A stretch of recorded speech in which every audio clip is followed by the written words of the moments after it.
Hola amigos, bueno, hoy es 2 de abril del 2025. Está suspendido el juicio del expresidente Álvaro Uribe, porque hoy miércoles pues siempre la juez dice que tiene otras audiencias para desarrollar. Pero hay una situación que pasó el día de ayer en la sesión que Foco Noticias de Florencio Sánchez pues titula como la sesión 20.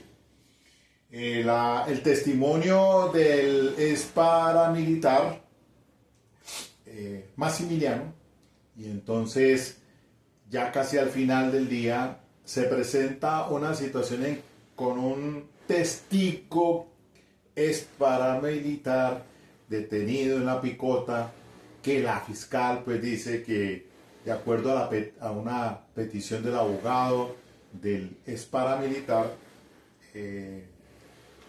Sierra, responde al nombre de Sierra, que está pues en la picota, pues no, que se haga virtualmente la recepción del testimonio, toda vez que por razones de seguridad, y eso aduce entonces la fiscal pues eleva esa petición en tal sentido.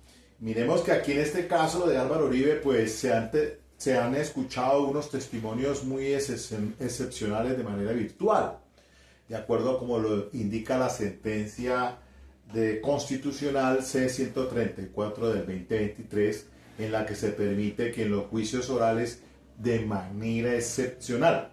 Yo siempre he sido crítico frente a que los juicios orales deben de ser presenciales, pero hay algunas aristas que permiten que se haga pues virtual, como es en este caso pues a Mancuso y la señora de Yanira, la esposa de Juan Manuel Monsalve, que está por allá en Canadá, tengo entendido. Entonces, y también otro testigo, que también ese fue recepcionado virtualmente desde un centro de conciliación, tengo entendido. Bueno, pero escuchemos entonces la decisión de la juez, y aquí viene lo académico, porque pues si es una decisión que se debe tomar en un autointerlocutorio de fondo o solamente de trámite, como llaman una orden. Y entonces viene la apelación del abogado, el doctor Juan Felipe, defensor, pues en este caso presente en esta audiencia de Álvaro Uribe, y como se le deniega, entonces se interpone el recurso de queja para que el tribunal sea el que resuelva. Pero vamos a mirar unos aparte aquí, unos argumentos de la juez, y bueno, me parece interesante por lo de índole académico. Y la Corte Constitucional pues sí plantea situaciones que por ejemplo por salud el testigo no pueda estar presencial, por el tema de seguridad nacional, el tema, hay otro punto allí también que le ha tratado la Corte Constitucional para que esos testimonios sean de forma excepcional, porque pues como el principio rector de esta ley 906, con la que se está juzgando el expresidente, es bajo el principio de inmediación, lo que yo he llamado el face to face, el cara a cara. El juez debe tenerlo allí porque hay unas circunstancias particulares para la recepción de ese testimonio para evaluar su credibilidad. Por eso es qué conocimiento personal tiene sobre los hechos, y para que pueda ser entonces objeto del cruzado o el cross-examination o el contradictorio por parte de la defensa. Pues aquí el doctor Juan Felipe se opone de que estando en la picota pues puede ser llevado al palacio, allí al Palacio de Justicia, donde está realizando el juicio, para que se le tome la recepción de ese testimonio. Pero miremos entonces unas partes aquí importantes sobre esta decisión y vamos evaluando. Bueno, permítame entonces.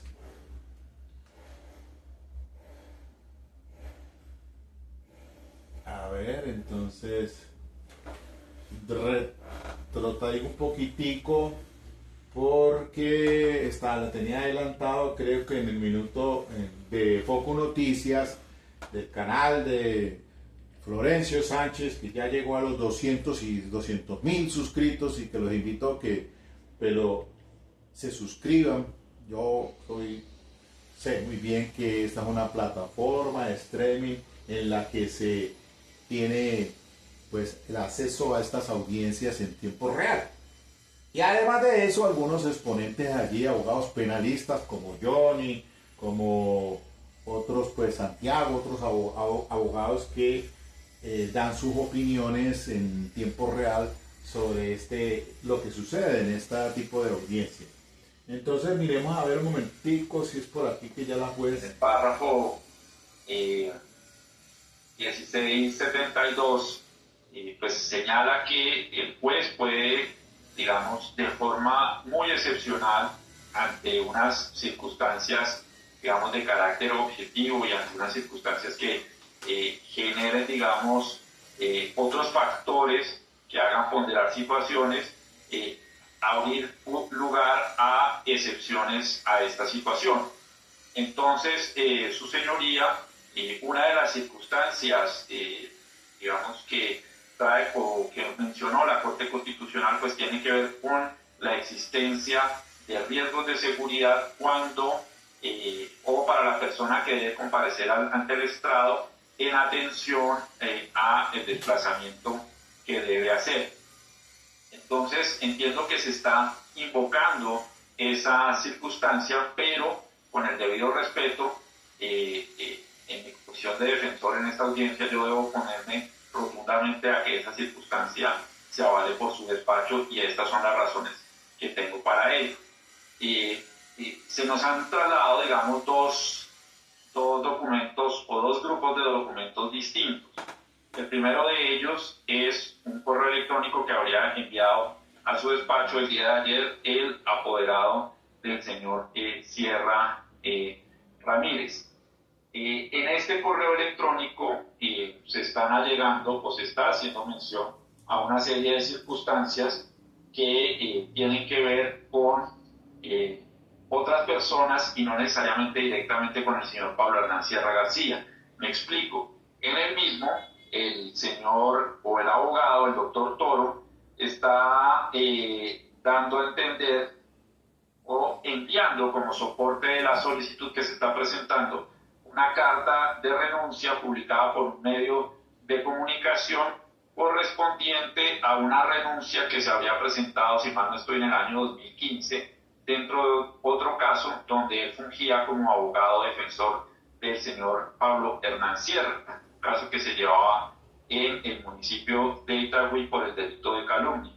Y esta carta pues es la evidencia que él aporta como una circunstancia que de riesgo para la seguridad de él. Él también referencia que esta circunstancia pues genera un riesgo para su seguridad y pide como tal que se le permita participar de forma virtual en esta diligencia. Entiendo que el señor Toro había tratado de presentar una postulación para el reconocimiento de víctima como apoderado del señor Pablo Hernán Sierra, pero digamos que no volvió a concurrir al estrado y por eso no se le ha dado trámite a la misma. Frente a la petición del señor Toro, pues es claro que la defensa como tal pues no tendría, digamos, ninguna objeción si él considera que su situación de seguridad está comprometida para que él intervenga, digamos, de forma virtual. En todo caso, más allá de esta supuesta carta de renuncia, que primero es del año 2015 y segundo que se relaciona con él, pues esta primera comunicación no materializa o no aporta, digamos, ningún elemento objetivo que nos dé cuenta que el señor Pablo Hernán Sierra se encuentre en verdadero riesgo para comparecer a este despacho a rendir su declaración. El otro documento que allega pues es un poder que como tal le otorga el señor Pablo Hernán Sierra para representarlo en este asunto, pues documento que no sirve para acreditar una circunstancia de riesgo. Es de anotar que en el cuerpo del correo, además de referirse a este tema, digamos, de la renuncia a esta representación que había ejercido dentro de otro proceso, el señor abogado, el doctor Toro, relaciona que que no escapan, digamos, a un riesgo y relaciona unos acontecimientos que tienen que ver con 4 supuestos atentados de que ha sido víctima el también testigo privado de la libertad, el señor Juan Guillermo Monsalve Pineda. Es decir, están fundamentando el supuesto riesgo para Pablo Hernán Sierra en los supuestos 4 atentados que dice el abogado Toro, de los que supuestamente ha sido víctima Juan Guillermo Monsalve Pineda.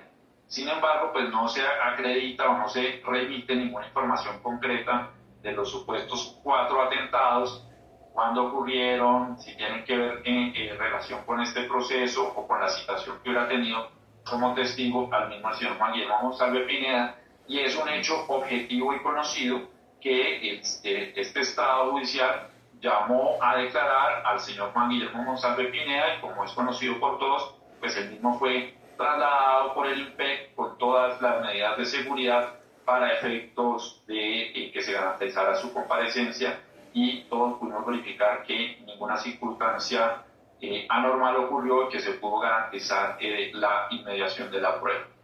En segundo lugar, su señoría, o bueno, entonces tendría que decir que frente a este primer correo, pues que no hay realmente ningún elemento objetivo que nos demuestre su señoría que efectivamente hay un riesgo de seguridad para el señor Pablo Hernán Sierra. Debo decir, su señoría, en adición, que frente al otro documento que se nos ha compartido, que corresponde a un documento manuscrito, pues ahí solamente hay una manifestación escueta en el sentido de que se permita la intervención virtual teniendo en cuenta circunstancias de seguridad, pero no hay realmente ninguna acreditación de esta situación como tal, y quiero poner de presente, su señoría, con toda lealtad lo siguiente.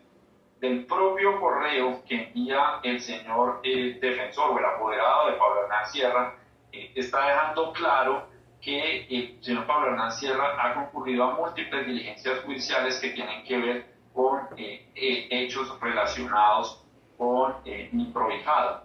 Y de ello, su señoría, quiero adicionar que yo soy testigo de excepción. Desde el año 2012, el suscrito ha tenido la oportunidad de concurrir a distintas diligencias judiciales a las que ha sido trasladado el señor Pablo Hernán Sierra, y le puedo poner como ejemplo los distintos lugares a los cuales lo han remitido y donde se han podido adelantar todas estas diligencias con la debida protección y traslado del INPEC sin que se haya presentado ninguna circunstancia que implique algún tipo de riesgo para este interno. He estado en diligencias donde lo han trasladado al búnker de la Fiscalía en la ciudad de Medellín.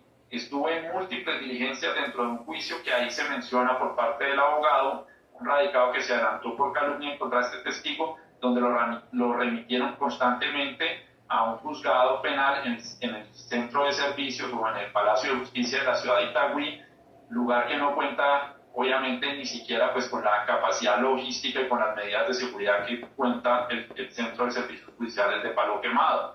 He estado en diligencias en la Sala de Casación Penal cuando esa corporación tenía procesos de única instancia donde trasladaban al señor Pablo Hernán Sierra a rendir declaraciones. Pongo el ejemplo del radicado 45110, ahí lo remitieron.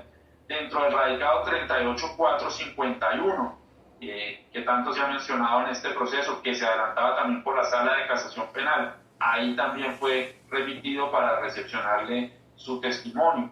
Debo poner de presente que dentro de este mismo radicado 52240, cuando se adelantaba ante la Sala Especial de Instrucción, si mal no estoy, por allá por el mes de septiembre o el mes de octubre del año 2019, fue remitido el señor Pablo Hernán Sierra a las instalaciones de dicha corporación, en donde se le tomó también su declaración de forma presencial, siempre con la custodia del INPEC.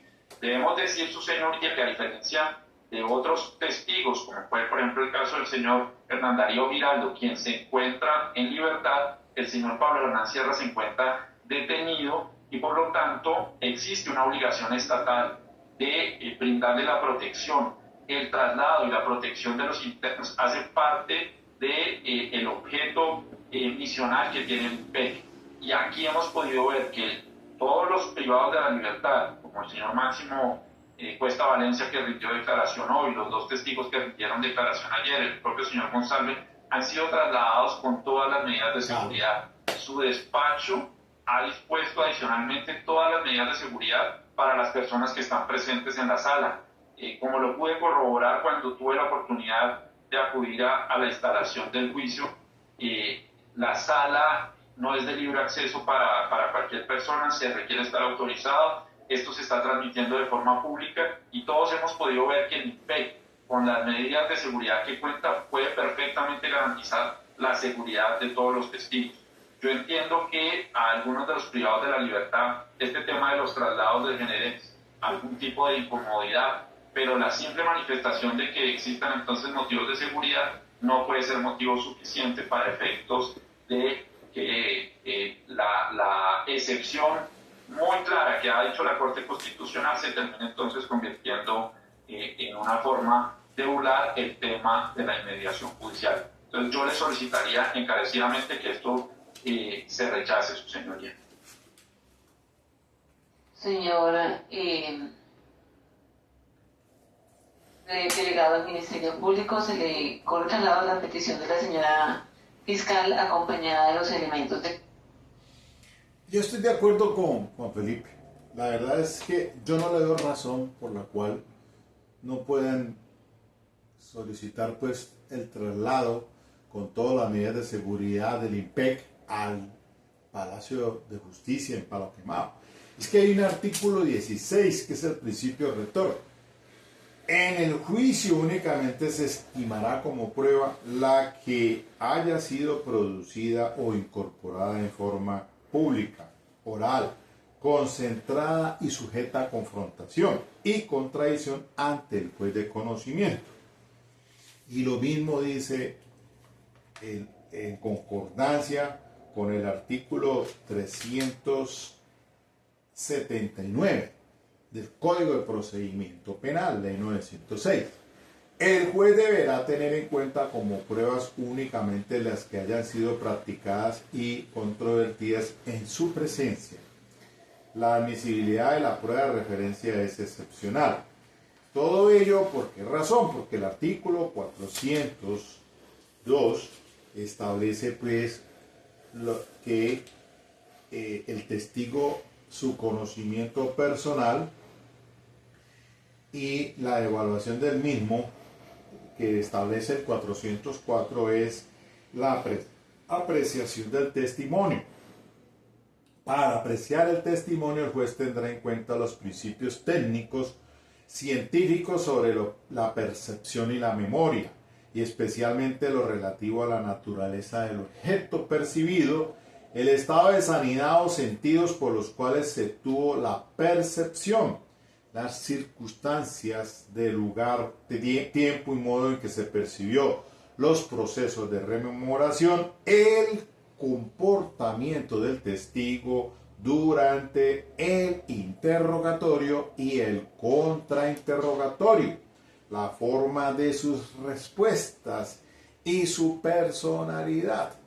Esa es la razón principal para que se haga presencial, que no está justificado que haya razones de seguridad para él, y por ende, al igual que Maximiliano, que ya declaró ayer, como otros, incluyendo a Monsalve, no sería óbice de que se haga de una manera virtual. Además, porque hay unos documentos que pueden ser requeridos para ponérsele de presente. Vimos allí con ese testigo Maximiliano corto de vista, y entonces mejor allí en la presencialidad para poder, con unos mecanismos indicados, poderle poner de presente, ya sea para refrescar memoria o para impugnar la credibilidad del testimonio. Entonces, esa es la razón potísima, valiosa para que esto pues sea presencial y no virtual.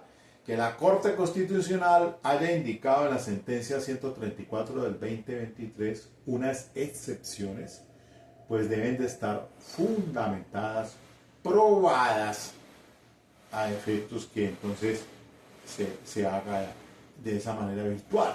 Eso me pasó y lo digo aquí de cara al proceso de feminicidio agravado tentado. La juez 12 penal de circuito permitió que el fiscal recepcionara ese testimonio de manera virtual. Me opuse a ello porque si el médico perito tenía unas entrevistas, perdón, unas evidencia demostrativa, unas fotografías, pues hubiera sido demasiado importante que lo hubiera hecho de manera presencial. Pero la juez misma excusó de que por el trabajo del perito lo excusó de que fuera virtual. Entonces yo tuve que, pues, me opuse a ello y se hizo de manera virtual. Y así realicé el contrainterrogatorio, pero para la fiscalía quedó mucho en el sentido de que no pudo utilizar evidencia demostrativa y por ende entonces fue más perjudicial para el fiscal mismo que para la defensa, pero obviamente que si lo hubiera tenido presencial, pues hubiéramos tenido un mejor desarrollo tanto en el interrogatorio directo como en el contrainterrogatorio. Entonces, que no estaba dentro de ninguna de las excepciones del 134 para que la juez hubiese dicho no. Está bien que sea virtual por el acúmulo de trabajo. Una vaina completamente contradictorio con el sistema bajo ese principio de inmediación y arguyendo es que el principio de concentración, que era mejor que lo hiciera así de una vez para evacuar las pruebas. Creo yo que esa es una justificación errática del caso ese que llevé yo en juicio oral, que estoy esperando ya la sentencia condenatoria para el próximo 10 de abril. En espera de que salga absolutorio, porque si no en la apelación me voy a ir con todo en el sentido también por ahí atacando ese tema. Porque bueno, aquí miren ustedes cómo el abogado pues efectivamente arguye con fundamentos para que oponiéndose a ello. Entonces, escuchemos al Ministerio Público a ver qué dice. ¿Qué dijo?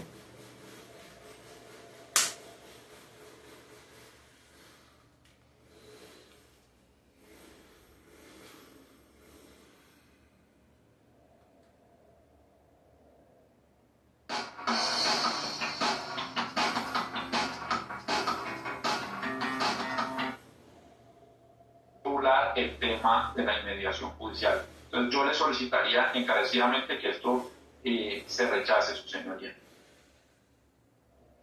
Señora, delegado del Ministerio Público, se le coloca al lado la petición de la señora fiscal acompañada de los elementos de los que ya tiene noticia. Gracias, señoría. Es simplemente un tema que ya hemos sido testigos de debate en esta audiencia, las circunstancias que se alegan de condiciones de seguridad frente a las que ustedes ya anteriormente se han pronunciado. Incluso recientemente se dispuso de una remisión de los últimos testigos que estaban privados de la libertad en otra ciudad. Se advirtió incluso al Ministerio Público, al señor Procurador General de la Nación, para que pudiera hacer vigilancia de eso, de lo cual se dio traslado y efectivamente también se le dio traslado al señor Procurador, que estuvo vigilante de esa situación. Y entonces advierte por una parte el Ministerio Público que están las situaciones similares y que habría que darse tratamiento igual a una situación similar. No obstante, es su potestad como directora de la audiencia asumir entonces qué disposición tendría, pero hay elementos razonables para considerar que que las situaciones son similares y que debía dársele un tratamiento similar. Muchas gracias. Señor abogado de las víctimas, doctor Villalba.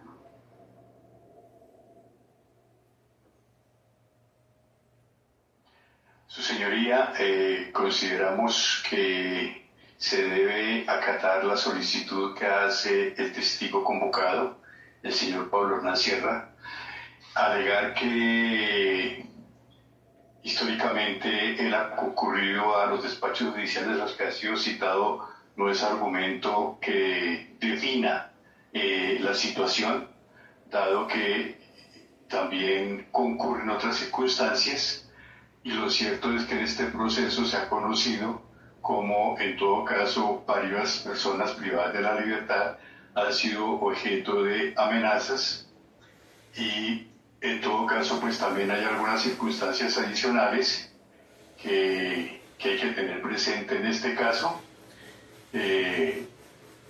y que son las que está precisamente solicitando el abogado defensor del señor Sierra. Así que en manos de nosotros estamos solicitando que se acate esa posibilidad, y entre otras cosas pues para que también podamos seguir cumpliendo con el calendario de audiencias marcado por el despacho. Se procede entonces a resolver la pretensión de la Fiscalía General de la Nación para que se permita la comparecencia del siguiente testigo, Pablo Hernán Sierra García, de manera virtual. Ha sostenido la señora fiscal que previamente había exteriorizado esta pretensión a el señor abogado de apoyo, doctor Franklin Guevara, respecto de la pretensión que ya ella conocía del señor Pablo Hernán Sierra García, quien en términos generales y conforme el memorial recibido el 1 de abril de 2025 a las 3:26, refiere que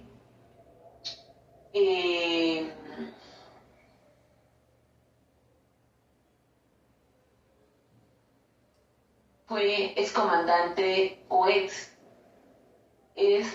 excomandante del bloque Cacique Pimpita de la ciudad de Manizales y municipios del norte y occidente del departamento de Caldas, suroeste antioqueño, que en virtud de esa pertenencia participó en el proceso de paz de las AUC con el gobierno de, comillas, Uribe, como miembro representante mediante resolución presidencial 119.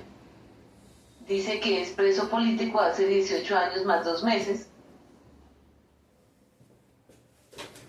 y que se dirige al despacho para pedirle el favor de no ser trasladado a la ciudad de Bogotá para las diligencias en mi condición de testigo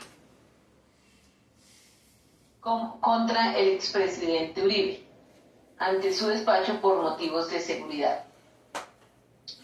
Igual pretensión realiza su abogado, y aquí, para efectos de adoptar la decisión, debemos remitirnos a la tan mencionada sentencia 634 del 2023 de la Corte Constitucional, a través de la cual estudió la conformidad de la ley estatutaria que modificó la Ley 270 de 1996, o más conocida de Administración de Justicia, en relación con la virtualidad en materia penal, y respecto de la cual, como lo resaltamos en la anterior oportunidad, indicó dicho tribunal que, comillas, el principio de mediación de la prueba ha sido ampliamente desarrollado por la jurisprudencia de la Corte Constitucional. Bajo el mismo se reconoce la importancia de que el juez pueda valorar de manera directa los elementos materiales probatorios que las partes sometan a su consideración. Sin embargo, como también lo ha reconocido el tribunal, la inmediación no implica necesariamente una proximidad física entre el juez, las partes y las pruebas. Una adecuada valoración probatoria no solo se consigue mediante la presencialidad, sino también en ocasiones se puede lograr a través del uso de las TIC, por ejemplo, para valorar un documento que se someta como evidencia dentro de un proceso. Es factible que la autoridad lo pueda examinar en una audiencia virtual, donde se remite el contenido de este y se presente ante el juez usando los medios tecnológicos ya dispuestos en el sistema judicial. Más adelante indicó, comillas, no obstante, frente a esta regla, la Corte considera como única excepción la audiencia del juicio oral contemplada en la especialidad penal de la jurisdicción ordinaria, que deberá ser presencial, a menos que por motivos de fuerza mayor debidamente acreditado ante el juez, se concluye que la persona, sea parte, interviniente o testigo, pueda comparecer a la audiencia de manera virtual sin que esto afecte el adecuado desarrollo del juicio oral, lo cual deberá ser valorado por el juez de conocimiento. A título meramente ilustrativo, esta situación podría presentarse ante una condición grave de salud que le impida a la persona desplazarse en su lugar de residencia, cuando haya serios motivos de seguridad que aconsejen evitar su desplazamiento, por la declaratoria de un estado de emergencia sanitaria en que se disponga como medida la celebración virtual de todas las actuaciones procesales, por la existencia de regulaciones especiales que exijan la adopción de medidas para no exponer a la víctima frente al presunto agresor, o por compromisos internacionales del Estado colombiano en virtud de tratados de cooperación judicial que privilegien la realización de audiencias virtuales como instrumento para materializar la asistencia entre Estados, entre otras múltiples y muy diversas circunstancias excepcionales que puedan presentarse y que el juez deberá valorar en su momento. Ahora, para efectos de atender lo peticionado, debemos de dejar claras varias circunstancias. Si bien el despacho y la señora accedió a la petición de la señora fiscal de hacer comparecer ante este estrado judicial a los señores Máximo Cuesta Valencia, Giovanni Alberto Cadavid Zapata y Elmo José Mármol Torregrosa, ello no significa, como lo da a conocer el señor representante del Ministerio Público, que se vaya a dar un trato diferente. Ya en anterior oportunidad había tenido el despacho la oportunidad de resolver lo relacionado con uno de los testigos que aducía problemas de seguridad para no comparecer a este estrado judicial, lo cual hizo a través de la señora Ángela López, la señora defensora Ángela López, y se comprometió a presentarse ante un centro de servicios que pues se desconoce cuál era el centro de servicios, o al menos el público lo desconoce, por motivos de seguridad, y fue esa la situación que el despacho valoró, y ello es completamente diferente. No se puede aducir, doctor Juan Felipe, ¿me puede bloquear el micrófono? Su señoría, ¿se acuerda que le había pedido que sobre esta hora tenía que bajar un momentico la portería del edificio? Sí, pero sí. Sí, ya. Bueno, entonces voy a suspender ahí, ya teniendo en cuenta que usted nos había anunciado. Tranquilo, no se preocupe. ¿Cuánto necesita? ¿10 minutos? Sí. Creo que ya se fue, pero creo que sí eran 10 minutos, o sea. Bueno, vamos a adelantarlo. Adelantemos los 10 minuticos, que esto es un pregrabado del día de ayer. Pongámoslo más antecito de aquí. A ver qué dice la jueza. El hecho que el despacho haya hecho referencia a una motivación. A ver, más allácito. Llevan a su despacho el criterio de la defensa a adoptar más que una orden, un auto que... A ver, un momentico. Su señoría. Doctora, antes de doctor Juan Felipe.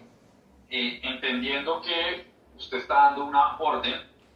A ver, echémoslo para atrás un poquito. A cogerle el hilo. La presidencialidad y la virtualidad, y que ya con fundamento en lo manifestado por la Corte Constitucional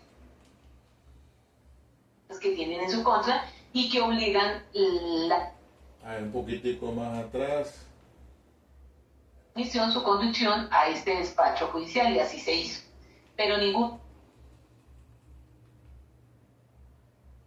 Alberto Cadavid Zapata, Elmo José Mármol Torregrosa, el principio de igualdad o test de igualdad que exige el señor delegado del Ministerio Público, pues no se presenta en este evento, toda vez que lo que anunciaban estos testigos, Máximo Cuesta Valencia, Giovanni Alberto Cadavid Zapata y Elmo José Mármol, es que renunciaban a su derecho a comparecer y que no era su deseo venir a esta audiencia. Entonces fue por eso que el despacho, pues al estar ellos cobijados por la privación de la libertad y atendiendo a que no exteriorizaban ninguna circunstancia de seguridad que pusiera en peligro su vida, pues debían comparecer al despacho, máxime que tampoco exteriorizaron ninguna circunstancia de esa naturaleza en el juicio oral que ya hemos tenido la oportunidad de escuchar.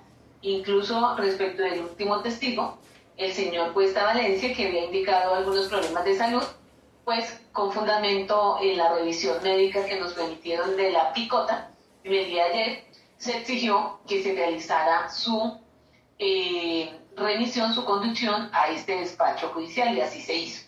Pero ninguno de los tres manifestó problemas de seguridad como para aplicar el test de igualdad que nos exige el señor delegado del Ministerio Público. Ahora bien, y atendiendo también lo manifestado por la que hacía referencia respecto de otros de los testigos, que por solicitud a través de su abogada de problemas de seguridad, pues el despacho aplicó ese test de igualdad, sí, como con otras partes e intervinientes especiales. Y cuando resolvimos esa pretensión, criterio que reiteramos en este momento procesal, pues sí, si el señor delegado del Ministerio Público nos exige que apliquemos un test de igualdad, sí lo vamos a aplicar, un test de igualdad. Y ese test de igualdad no es otro diferente que el de un testigo que aduce problemas de seguridad, como lo hace también el señor procesado para no comparecer a las audiencias de manera presencial, y que también él hizo referencia a problemas de seguridad que aquejan a su señor defensor y que por esas razones hubo de abandonar el país. Mal haría entonces el despacho de exigirles que con esas manifestaciones pues no darles credibilidad y hacerlos comparecer todos los días a la audiencia, cuando vemos que según lo que dicen públicamente cuentan con esquema de seguridad, pero el despacho parte del principio de la buena fe y no va a asumir la responsabilidad de hacerlos comparecer a este acto procesal y que eventualmente se materialicen eventualmente las amenazas que tienen en su contra y que obligan la aplicación del esquema de seguridad. En este caso, el señor testigo pues ha referido y ha dado las circunstancias por las cuales pues considera que su seguridad se encuentra afectada, por manera entonces que aplicando ese test de igualdad entre los testigos y el señor procesado de aducir problemas de seguridad, las cuales pues no me voy a adentrar a investigar. También la ponderación que debe existir entre la presencialidad y la virtualidad, y que ya con fundamento en lo manifestado por la Corte Constitucional, pues al estar el señor testigo en un establecimiento carcelario y tomando precisamente las palabras del doctor Granados cuando se opuso que otro de los testigos pues se conectara desde su lugar de residencia, exigiendo que lo fuera desde un centro de servicios judiciales, así lo hizo el despacho, y como en este caso el señor lo hará desde el establecimiento carcelario, pues podemos estar seguros que no está allí con la intervención de un tercero que pueda interferir en la espontaneidad de su testimonio, como también aplicando el test de razonabilidad frente entre la inmediación versus la publicidad, pues considera el despacho que todos esos principios, en este caso el de la inmediación, el de la publicidad, el test de igualdad, se garantizan con la conexión virtual del señor Pablo Hernán Sierra García, que lo hará desde el establecimiento carcelario de Cómbita, para lo cual entonces se procederá de conformidad, siendo esta una orden de poderse recepcionar su testimonio de manera virtual. Y además este testigo pues también hizo referencia a que se aplicara igual criterio como se hizo con el señor, dice él, con el señor Mancuso.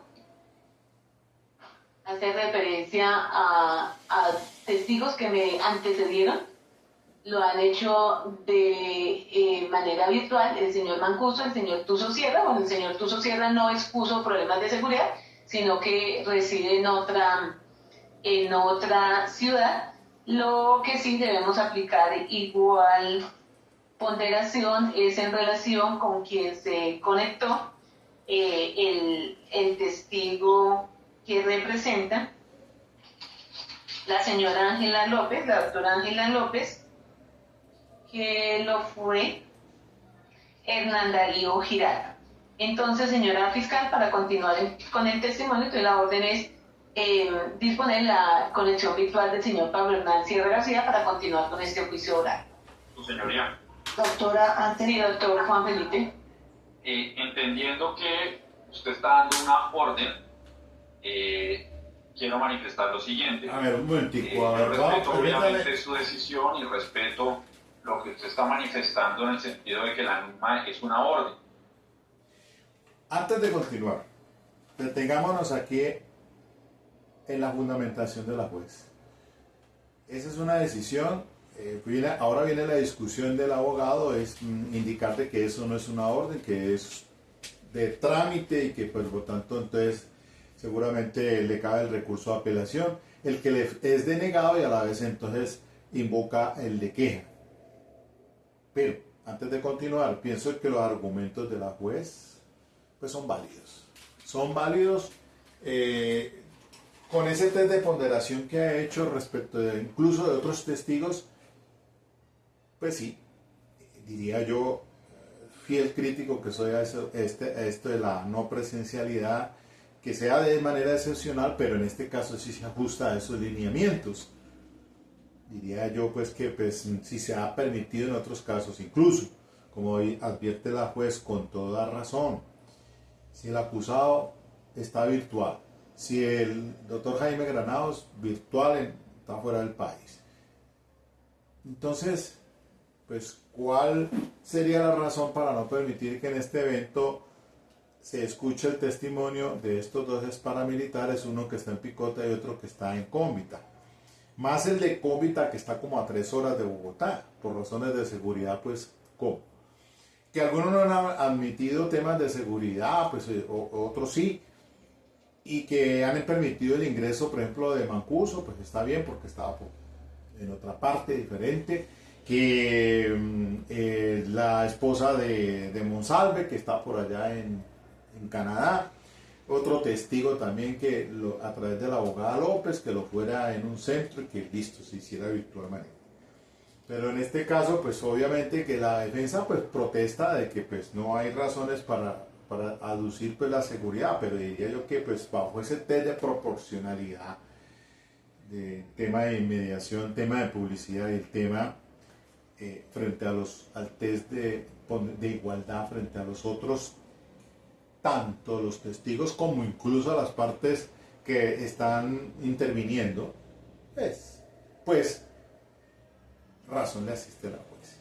No diría que simplemente darle el trámite pertinente a que se someta desde la Picota y desde la de Cómbita, y para eso pues los medios técnicos permiten la STIP para hacer de pronto el tema de la exposición de documentos para refrescar memoria e imponer credibilidad. No puede pues como estarle poniendo tanto palos a la rueda, porque pues advierto que la representación de parte civil pues está diciendo ya que pues obviamente aquí ya se está como frenando esto frente a la agenda que ya ha dado la juez para efectos de evacuar las pruebas. Y miren, entonces pues viene el defensor con esto ya para cerrar. En criterio del suscrito, y lo fundamento en lo que dice la propia sentencia de la Corte Constitucional en el párrafo 1682, que dice, me permito citar lo siguiente, dice la Corte Constitucional lo siguiente: ahora bien, la Sala Plena precisa que frente a la decisión que adopte el juez en materia de presencialidad o virtualidad, los sujetos procesales tendrán los recursos que contemple la ley procesal respectiva. Esto, su señoría, en criterio del suscrito, debe analizarse en concordancia con lo que establece el artículo 176, numeral 1, que dice, el inciso segundo del 176, que dice que todo auto que se dice en desarrollo de las audiencias es susceptible de ser apelado. Yo difiero respetuosamente de su criterio en el sentido que esto se trata de una orden porque pues no solamente es claro que hubo toda una motivación, una ponderación, aplicación de igualdad y referencias fácticas que llevan a su despacho el criterio de la defensa a adoptar más que una orden, un auto que, conforme a lo que dice la propia sentencia, debe ser susceptible de recursos, en tanto que el tema de la inmediación pues hace parte del debido proceso y es uno de los derechos frente a los que tiene toda persona que se encuentra procesada.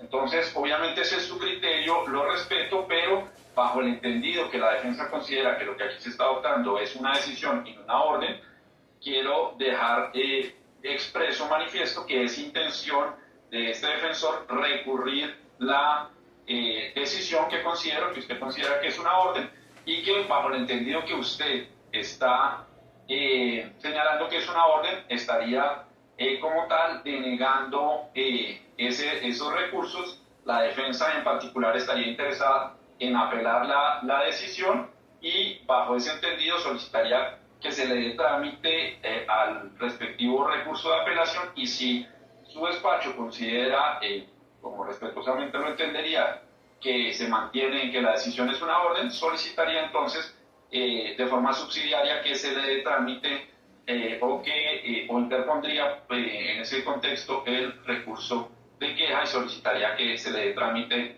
al mismo como lo establece la ley 906 de 2004. Era eso, su señoría. Tremenda discusión jurídica. Dame un segundo. Ay.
¿Por qué era que a los abogados nos gusta dar tanto la pelea, no? Bueno, escuchemos a ver qué va a pasar ahí.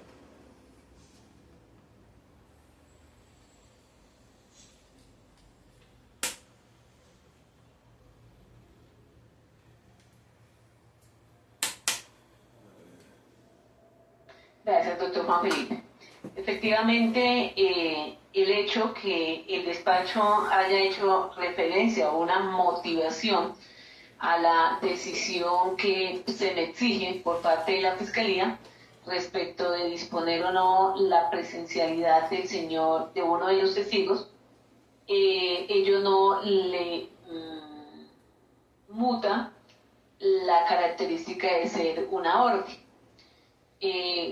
Se pregunta entonces el despacho si no se motivara entonces la negativa o la autorización a la petición de la Fiscalía, serían entonces otras las consideraciones. Por respeto a la petición de la Fiscalía, como a la oposición de las partes, es que me tomo la oportunidad para sustentar por qué se adopta X o Y decisión. Pero ello en manera alguna modifica la condición de la decisión que se está adoptando.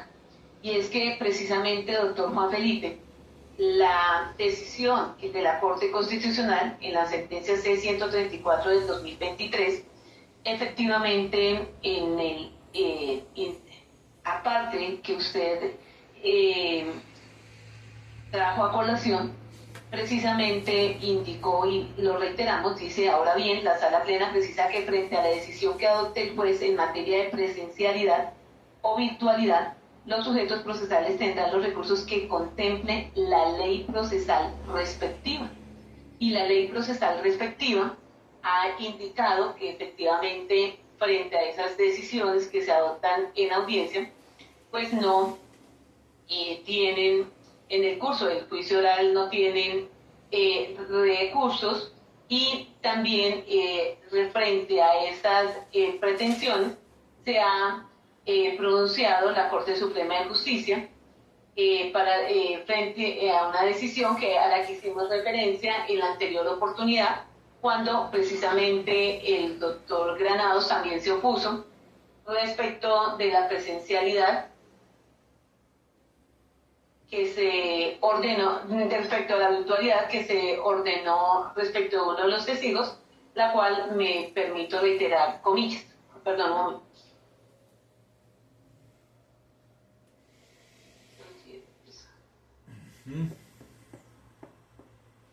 Muy bien, esa es una situación. La juez, muy bien, definitivamente, ¿verdad? Nada que objetar frente a este punto jurídico.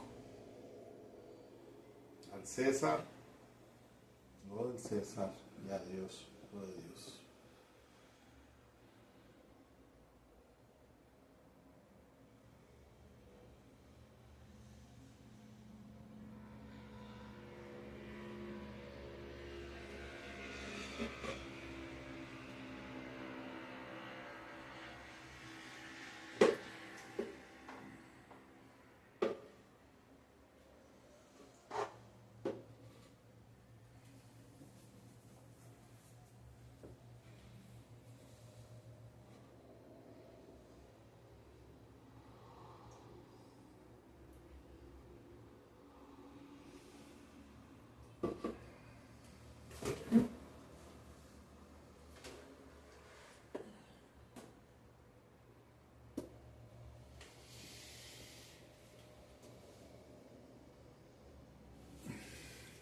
Bueno, este librito, ya lo estoy terminando. El largo adiós de Raymond Chandler, para el tema de los que les gusta la criminalística, detectivescos.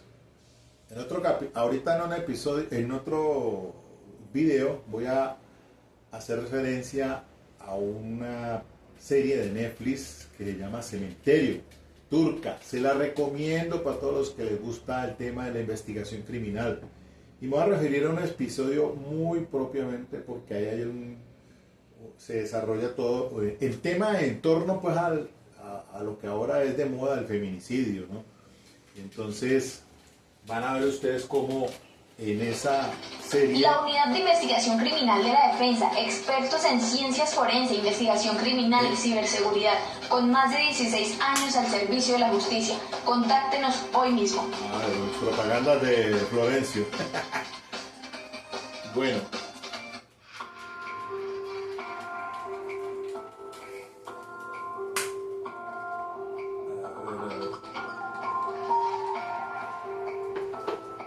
Bajamos el volumen a ver.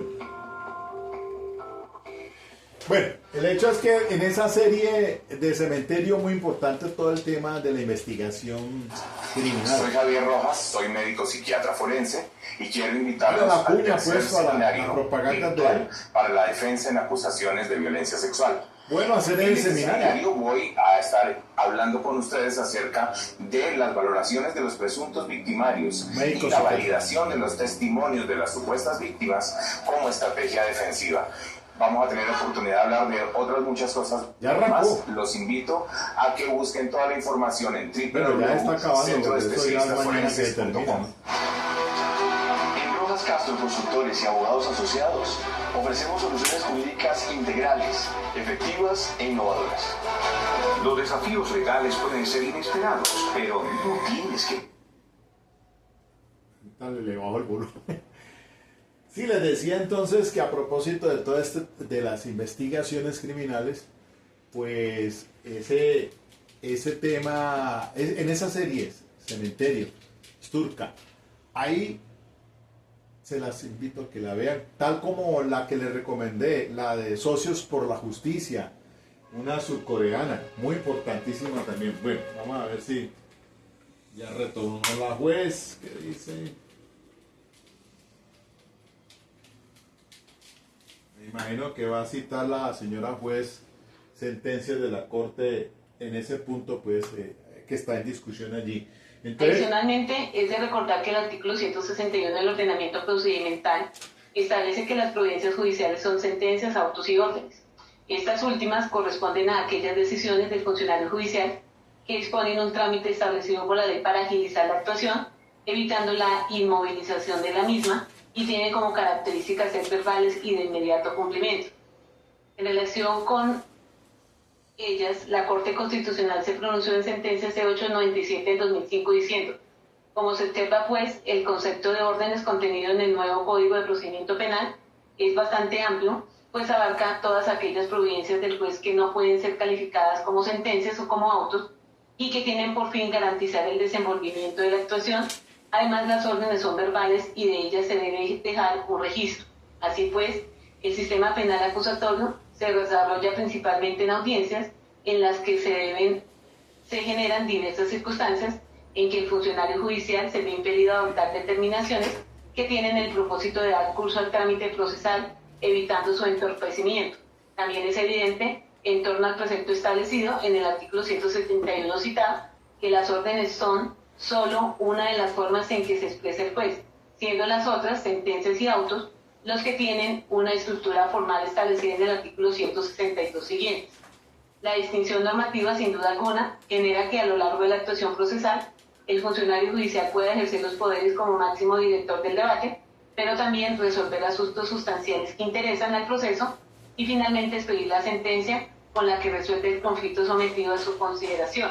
Ello implica que no todas las formas de expresión del juez son iguales dados los fines, requisitos y asuntos que resuelven, por lo que no pueden tener el mismo tratamiento en punto de los recursos de las que son susceptibles.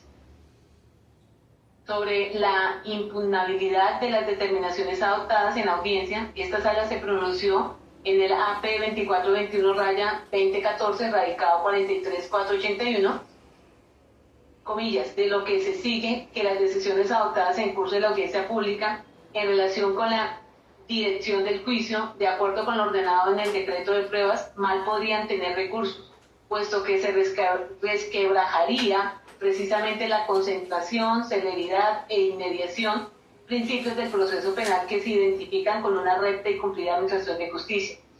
Cierra comillas. Colorario de lo anterior es afirmar que esta corporación en forma pacífica ha venido sosteniendo que las decisiones que en materia probatoria adopte el funcionario judicial en desarrollo del juicio oral, por norma general, tienen el carácter de órdenes al tenor de lo reglado en el artículo 161 de la Ley 906 de 2004, por lo tanto carecen de recursos y son de inmediato cumplimiento.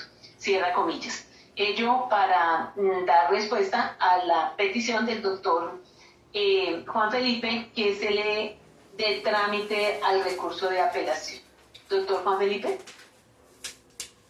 Entendiendo entonces, su señoría, que me está denegando el recurso de apelación, entonces, conforme lo establece el artículo 179 C, un momento, para cometer una imprecisión, sí,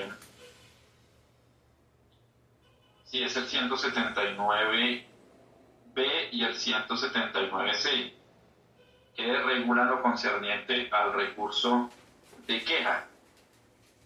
Concretamente el artículo 179B, procedencia del recurso de queja, es decir, cuando el funcionario de primera instancia deniegue el recurso de apelación, que es lo que estaría sucediendo en este momento, el recurrente podrá interponer el de queja dentro del término de ejecutoria de la decisión que niega el recurso.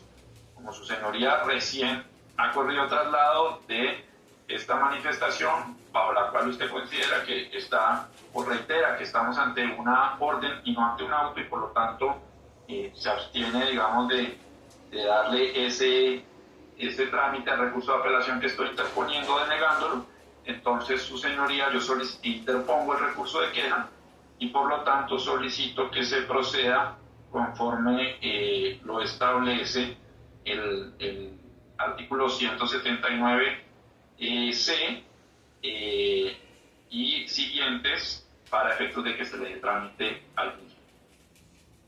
Atendiendo lo manifestado por el doctor Juan Felipe como defensor del acusado, se dispone remitir copia de el audio que corresponde a la audiencia del día de hoy ante la Sala Penal del Tribunal Superior de Bogotá para que se surta el recurso de queja que ha interpuesto la defensa técnica del acusado, advirtiéndose las oportunidades en las que ha subido dicho proceso al superior, como también de quien viene conociendo como juez de segunda instancia en conocimiento. Señora fiscal. Gracias, señora juez. Iba a hacerlo conjuntamente, pero ante la situación debo elevarle una petición que también ya se corrió traslado a su señoría del correo que remitiera el señor defensor de la persona que precisamente después de Pablo Hernán Sierra García seguiría en turno en declaración, que corresponde al señor Carlos Enrique Vélez Ramírez, privado de la libertad en la penitenciaría de Palmira. Estamos corriendo traslado en este momento de ese memorial a la defensa y al Ministerio Público, también a los representantes de víctimas, adicionando su señoría que Carlos Enrique Vélez Ramírez virtualmente rindió su declaración en el juicio que se adelanta en contra del abogado Diego Cadena Ramírez en razón de la situación de seguridad alegada por el mismo. Entonces, su señoría, pongo de presente esta petición de que para este testigo de la Fiscalía se autorice su conexión virtual. Muchas gracias.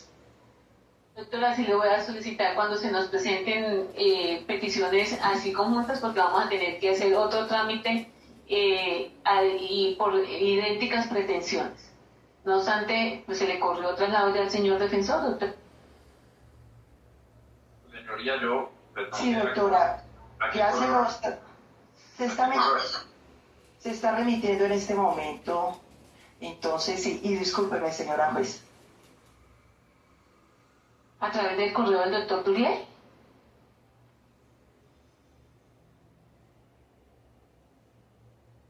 Ya el doctor Juan Felipe, doctor Durley, él informó un correo electrónico que no es el de Contacto Granado, sino el del doctor Juan Felipe. ¿A ese se lo remitió? No, me lo enviaron a otro, su señoría, que no doy, porque ya cuando di ya me comenzaron a llegar mensajes poco amigables del público. Parece que me va a tocar a mí también presentar este tipo de solicitudes de seguridad, pero bueno, esto no viene al caso. No, doctor, denos un correo electrónico que no se... Ya lo tengo, ya me llegó el mensaje del doctor Durley, me lo envió a otro correo, simplemente estaba poniendo de presente que lamentablemente donde nos toca vivir pasan este tipo de circunstancias. Pero su señoría simplemente lo acabo de recibir a las 4:26. Dice que en atención a la PQRS enviada el día 7 de marzo del presente año por el doctor Oscar Lizarazo Castillo, de la cual se corrió traslado a este despacho, me permito poner en conocimiento el requerimiento del señor Carlos Enrique Vélez Ramírez en 5 folios, en la cual solicita formalmente que su declaración sea recibida de manera virtual. Entonces, desconozco en qué fecha exacta la recibió el despacho, pero pues aquí se está dando cuenta que la misma habría sido presentada en una PQRS enviada el 7 de marzo. Me sorprende un poco que hasta esta fecha pues nos corran traslado de la misma, pero bueno, son 5 folios y su señoría me concede unos minutos de receso para poder revisarlo y poder pronunciarlo.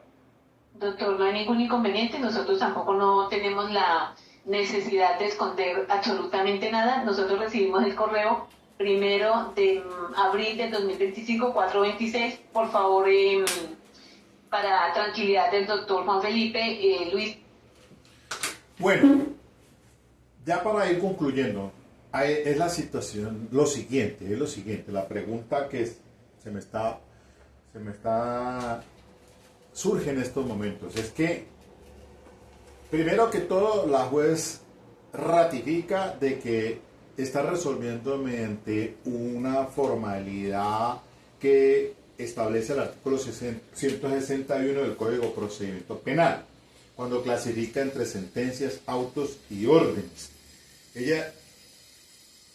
Para mí es claro que la juez ha decidido mediante una orden sustentada, pero que no le da la condición de auto, y menos obviamente de sentencia, auto o interlocutorio contra el cual quepan los recursos, ni de apelación ni en subsidio el de queja. Luego, entonces, siendo una cuestión de trámite, pues pienso yo que la juez hace mal darle el trámite que, como Juan Felipe, el abogado, está diciendo, como usted me niega la apelación, entonces yo en subsidio interpongo la queja y que le dan el trámite al tribunal. No, pues si ella tiene que pararse en la raya de que eso es mediante una orden que no admite recurso de ninguna naturaleza, pues pare de contar, firme su decisión y sigamos adelante. El jueves, o sea mañana, pues tendría que entrar virtualmente. Pienso yo que no. ¿Por qué razón? Por una cuestión muy importante aquí. ¿Se para el juicio o no se para el juicio? Porque cuando se interponen recursos, hay que remitirnos al artículo 177, que habla sobre los efectos. Y dice el 177. Permítanme que aquí como que me está faltando la energía. El 177 dice así: ley modificado por la ley 1142 del 2007, artículo 13. La apelación se concederá en el efecto suspensivo, en cuyo caso la competencia de quien profirió la decisión objeto de recurso se suspenderá desde ese momento hasta cuando la apelación se resuelva. Primero, la sentencia condenatoria o absolutoria. Segundo, el auto que decreta o rechaza la solicitud de preclusión. Tercero, el auto que decide una nulidad. Cuarto, el auto que niega la práctica de prueba en el juicio oral. Y quinto, el auto que decide sobre la exclusión de una prueba de juicio oral. No está en ninguna de las circunstancias aquí anteriores, porque no se está tratando de un auto que niegue la práctica de una prueba en el juicio oral. Es obvio que se está practicando, pero virtualmente, no presencial, sino virtual, bajo unas justificaciones ya sustentadas por la juez mediante la sentencia C-134 del 2023.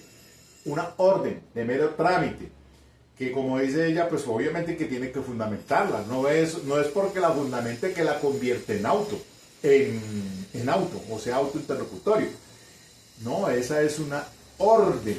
Y las órdenes como tal, pues como bien se indica en el 161, se dice que órdenes si se limitan a disponer cualquier otro trámite de los que la ley establece para dar su curso a la actuación o evitar el entorpecimiento de la misma. Serán verbales de cumplimiento inmediato y de ellas se debe dejar un registro.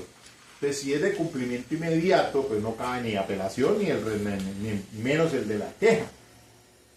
Ahora, en el efecto devolutivo, es decir, que en el efecto devolutivo continúa el proceso, en cuyo caso no se suspenderá el cumplimiento de la decisión apelada ni el curso de la actuación. Primero, el auto que resuelve sobre la imposición revocatoria o sustitución de una medida de aseguramiento. 2. El auto que resuelve sobre la imposición de una medida cautelar que afecte bienes del imputado o acusado. 3. El auto que resuelve sobre la legalización de captura. 4. El auto que decide sobre el control de legalidad de diligenciamiento de órdenes de allanamiento y registro, retención de correspondencia, interceptación de comunicaciones o recuperación de información dejada al navegar por internet u otros medios similares. 5. El auto que impruebe la aplicación del principio de oportunidad en la etapa de investigación. Y sexto, el auto que emite la práctica de prueba anticipada. Ninguna de las anteriores está en este caso. Entonces, palabra más, palabra menos, este asunto, la juez debió no dar trámite a ningún recurso. ¿De qué? Porque no se trata de una orden nomás y ya, pare de contar. Eso está justificado, la juez fue clara y por ende entonces considero que el asunto está ya zanjado. Y en adelante, pues, seguir el día de mañana, común y corriente, con la recepción del testigo, el ex paramilitar, de manera virtual. Hasta luego.